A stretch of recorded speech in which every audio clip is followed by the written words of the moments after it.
tutudde w'omulamuzi nga balooya ffenna ku njuyi zombiriri ne tukkaanya nti eno ensonga y'emu ku ezo ezisaana okumaliriza mu mirembe.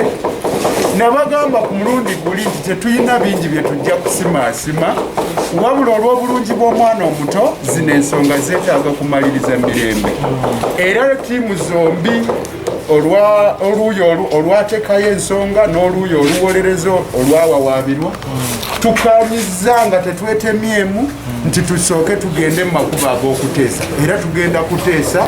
Bwe tunaamala okuteesa tujja kujja tubireetera omulamuzi. Tunalabako ensinkano wakati wa Ssematimba n'omuwala Joan Namatovu. Temujja giraba kuba okuteesa kwaffe kujja kubeera eyo nga tuli ffekka. Ngamba bo banasinkana. Tekigaana kuba kuli kuteeseganya okumalawo obutakkaanya bwonna obuba bubaddewo.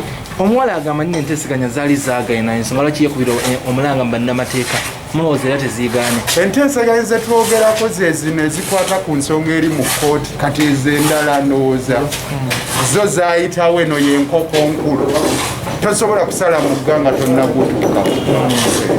So osuubirayo gwe nga kinga gwawozeza omwana ow'obuwala? Oli taata na maama tebayinza kulemaganwa kukkaanya naddala nga kikwata ku mwana waabwe. Tusuubira kirungi kyokka ku lw'omwana. Lwaki tebalabise mu kkooti? Balooya bwe babaawo kiba kimala. Oli bwagula engato aba aguze kwewonya maggwa.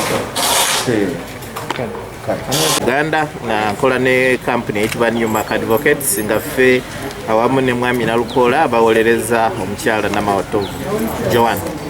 Bwe tujja mu kooti buli ludda luba luliko bye lusaba, naye buli ludda bye lusaba birina kuluŋŋamizibwa amateeka nti amateeka gagamba ki.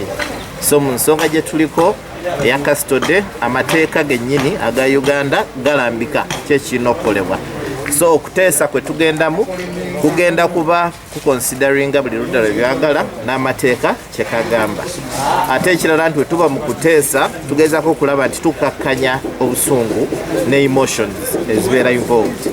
Gwe mulimu gwaffe nga bannamateeka okulaba nti buli ludda tululuŋŋamya nga bwe kyetaagisa ne tulaba nti interest z'oyo omwana abeera infant ze ziwangula at the end of the day.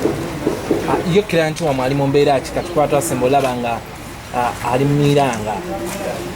No, mwami nga Nalukoola abagambye nti ekikuguza engatto kwewonya maggwa. So client w'ebizibu yabitukwasa era twagala bagamba nti gyali mulungi era mukakkama alinda kukola ekyo. Ffe mu faamu eno tuli pro bono, we are offering pro bono service eri omukyala kubanga mu mateeka tukkirizibwa okuwaayo fayiro at least emu buli mwaka w'oyamba abantu nga tebakusasula.